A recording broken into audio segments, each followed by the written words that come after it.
Salam olahraga, salam satu jiwa ilkor. Ya, selamat datang kembali untuk perkuliahan e-learning. Untuk saat ini kita masuk ke bab 5, yaitu tentang penghentian dalam permainan bola voli. Apa saja yang akan kita bahas di bab 5? Di antaranya adalah macam-macam penghentian yang biasa dalam permainan bola voli. Ya, di antaranya adalah yang pertama, time out. Ya, di sini adalah time out sebagai penghentian sementara ya dalam permainan bola voli ketika di suatu pertandingan. Kemudian yang kedua ada pergantian pemain. Tentu saja pergantian pemain harus menghentikan permainan sementara untuk proses pergantian pemain. Oke, untuk keterangannya, jumlah penghentian yang biasa ada 2 kali time out per set. Kemudian 2 kali technical time out per set atau setiap set, kecuali di set kelima. Yang ketiga, di setiap pergantian pemain ada 6 kali pergantian pemain ya, setiap setnya. Nah, untuk permintaan penghentian dalam permainan bola voli itu biasanya dilakukan oleh atau dilakukan oleh coach, kapten, dengan menggunakan sinyal isyarat resmi ya. Biasanya ada permintaan dari coach, atau mungkin kalau coachnya tidak ada, langsung dari kapten tim yang sedang bermain di dalam lapangan.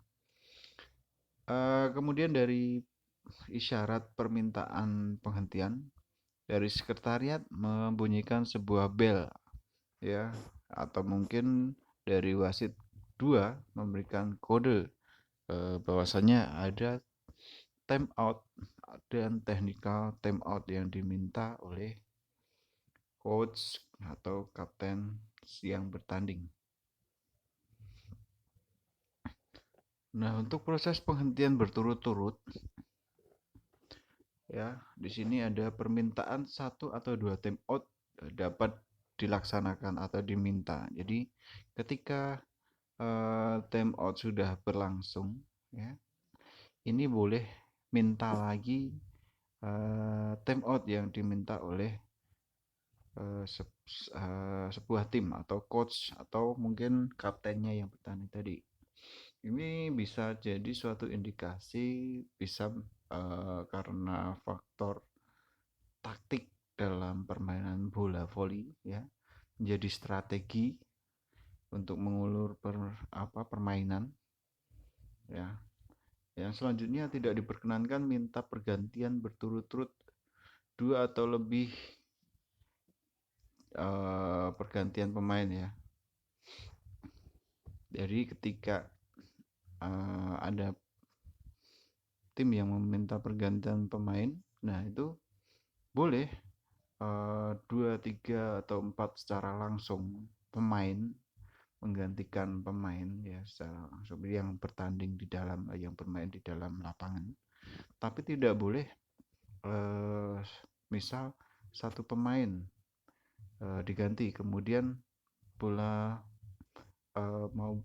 mau bertanding lagi atau mau main lagi, kemudian minta isyarat pergantian pemain lagi dan terus. Nah, itu tidak boleh.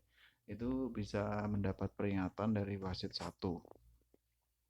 Nah, untuk proses pergantian pemain itu dicatat atau mungkin ditulis oleh sekretariatan di tabel atau mungkin di score sheet, kertas pencatatan ya.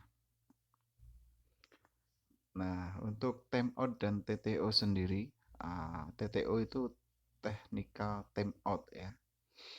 Nah, di sini ada untuk time out itu lamanya 30 detik. Kemudian TTO atau technical time out itu lamanya 60 detik ya, saat ada tim mencapai angka 8 atau 16.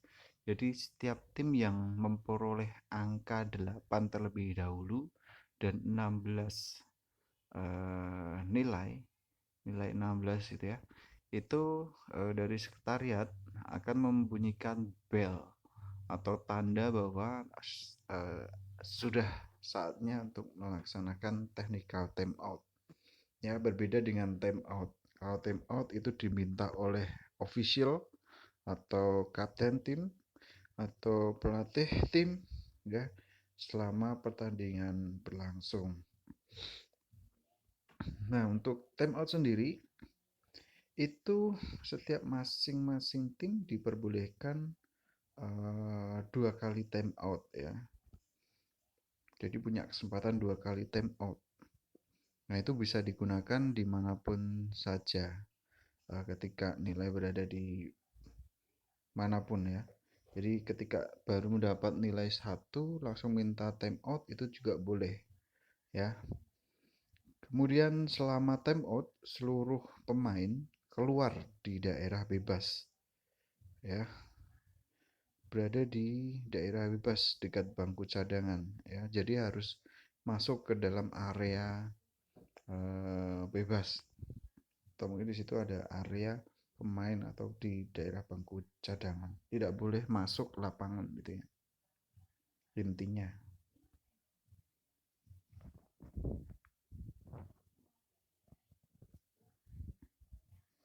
Oke, untuk batas pergantian. Untuk batas pergantian, setiap tim maksimal melakukan 6 pergantian setiap set ya. Selebihnya lebih dari 6 itu dilarang atau tidak diperbolehkan. Kemudian satu pemain atau lebih dapat melakukan pergantian bersamaan. Jadi setiap isyarat coach minta pergantian pemain, nah itu bisa 1 sampai 6 pergantian secara langsung gitu ya. Boleh, asal tidak sendiri-sendiri, istilahnya bersambung gitu. Jadi itu bisa menjadi indikasi penundaan permainan dan nanti dapat peringatan dari wasit 1. Kemudian pemain keluar hanya sekali. Ya, setiap set selanjutnya dapat masuk kembali pada posisi yang sama. Pemain pengganti hanya sekali, kemudian dapat digantikan oleh pemain yang sama. Nah, ini jelas ya. Jadi setiap setiap pemain yang digantikan itu harus ketika mau masuk lagi digantikan harus mengganti pemain yang menggantikannya tadi. Harus sama orangnya ya. Next, pergantian istimewa. Nah, untuk pergantian istimewa di sini bisa dikatakan ketika terjadi suatu insiden ya. Misal pemainnya cedera ya, dapat untuk pemain cedera ini dapat digantikan secara resmi ya. Kalau misal masih ada kuota untuk pemain pengganti. Kemudian jika tidak mungkin digantikan secara resmi, maksudnya tidak ada, pemain pengganti yang lainnya itu sudah menjadi istilahnya pemain cadangan untuk yang berada di dalam lapangan atau sudah mengganti pemain yang ada di lapangan. Nah itu boleh digantikan oleh pergantian istimewa. Yang terakhir ini ada pergantian dilakukan oleh pemain lain kecuali libero atau pemain yang digantikannya.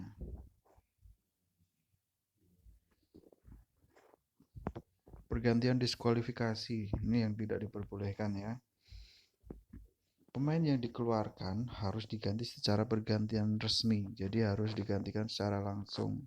Ketika pemain mendapatkan peringatan kemudian didiskualifikasi ya, itu langsung digantikan oleh pemain cadangan ya dengan melalui pergantian secara resmi. Jadi minta wasit 2 isyarat gitu ya. Minta isyarat ke wasit 2 untuk dilakukan pergantian secara resmi. Jika tidak memungkinkan atau mungkin di timnya tidak ada pemain lagi ketika pemain yang di lapangan harusnya 6 orang kemudian 1 didiskualifikasi berarti tinggal 5 orang. Nah itu dinyatakan tidak lengkap dan bisa di WO ya, kemenangan untuk tim lawan. karena pemainnya tidak lengkap. Pergantian tidak sah ya jika dilakukan di luar ketentuan, tentunya ya tidak melakukan melalui isyarat permintaan ke wasit, kemudian langsung masuk tanpa masuk melalui area pergantian gitu ya. Ya, jika ada tim yang melakukan pergantian tidak sah dan permainan tidak terhenti, maka regu kehilangan rally. Dua pergantian dibatalkan ya karena tidak sesuai dengan prosedur. Angka yang telah dicapai di saat kesalahan dibatalkan, angka lawan tidak berubah. Nah, seperti itu.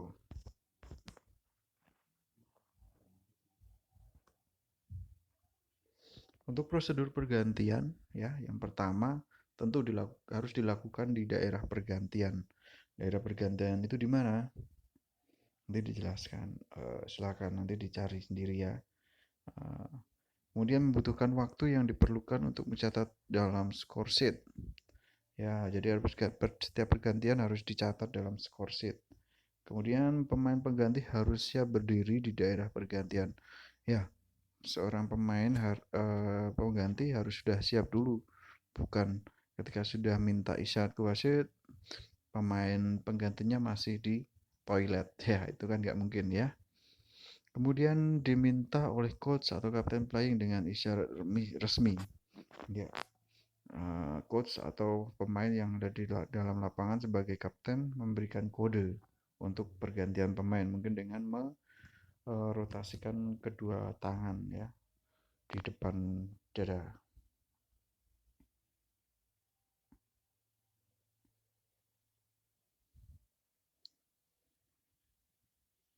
Next, selanjutnya penghentian atau permintaan yang tidak sesuai ya selama rally atau sesudah peluit servis berbunyi. Ketika peluit sudah dibunyikan, otomatis permainan harus uh, berlangsung, dan itu ketika kita meminta isyarat untuk pergantian pemain atau penghentian permainan itu tidak diperbolehkan oleh anggota tim yang tidak berhak ya.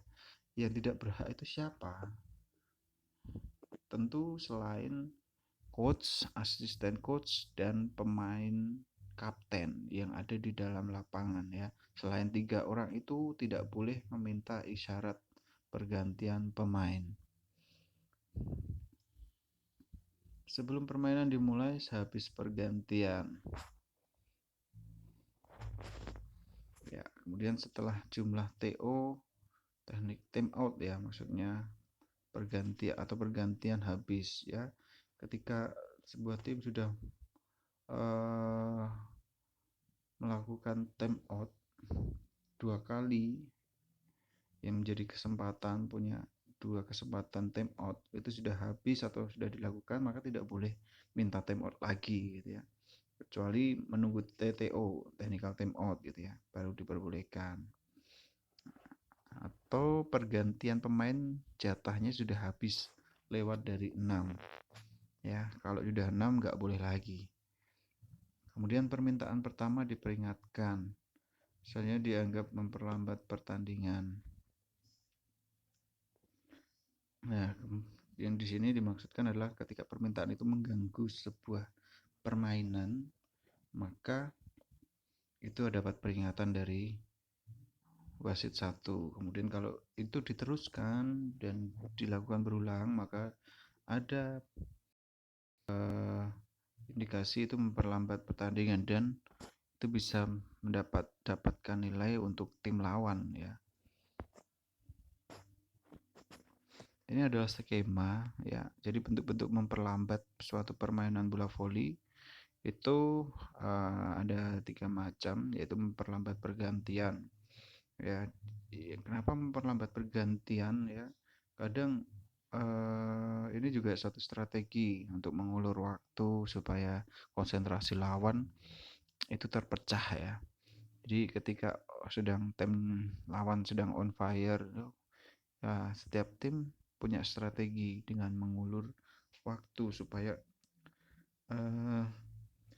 konsentrasi lawan itu bisa terpecah dan bisa menjadi kesempatan untuk mengalahkan lawan. Kemudian memperpanjang penghentian, ya. Di sini yang ketiga, permintaan tidak resmi, ya, sesuai dengan yang dijelaskan tadi. Permintaan tidak resmi berarti di luar prosedur untuk permintaan pergantian, permintaan dari time out, ya, yang dimiliki oleh masing-masing tim.